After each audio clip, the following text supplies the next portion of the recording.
এক বনে একটি কাক বাস করত। সে তার জীবন নিয়ে খুবই সন্তুষ্ট ছিল, কিন্তু একদিন সে একটা রাজহাঁস দেখতে পেল।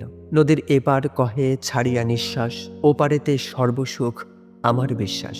আহা, রাজহাঁস কতই না সুন্দর। কাকটি ভাবল, নিশ্চয়ই সে এই পৃথিবীর সবচেয়ে সুখী পাখি। কাক তার এই ভাবনার কথা রাজহাঁসকে জানালো। আসলে রাজহাঁস জবাব দিল, আমি ভাবতাম আমি বুঝি এখানকার সবচেয়ে সুখী পাখি, যতক্ষণ না আমি একটি টিয়াকে দেখলাম, যার গায়ে দু ধরনের রং আছে। তাই এখন আমি মনে করি টিয়াই বোধহয় এই গ্রহের সবচেয়ে সুন্দর এবং সুখী পাখি। কাক এরপর গেল টিয়ার কাছে। টিয়া তাকে বলল, আমি ছিলাম খুব খুব সুখী যতক্ষণ না আমি ময়ূরকে দেখতে পেলাম। আমার গায়ে তো মাত্র দুটি রং, আর ময়ূরের শরীরে কত বর্ণেরই না সমাহার। কাক এরপর চিড়িয়াখানায় গেল ময়ূরের সাথে দেখা করতে। সেখানে সে দেখতে পেল ময়ূরকে দেখতে শত শত মানুষ ভিড় জমিয়েছে।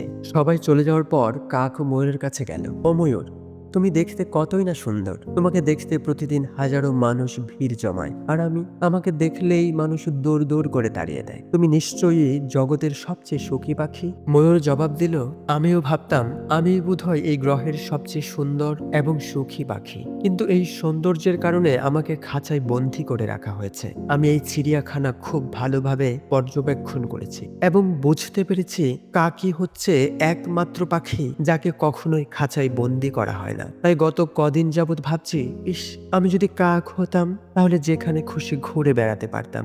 এই গল্প থেকে আমরা যে শিক্ষাটা পেয়েছি তা হলো, অহেতুক অন্যদের সাথে নিজেদের তুলনা করলে কেবল দুঃখই বাড়ে।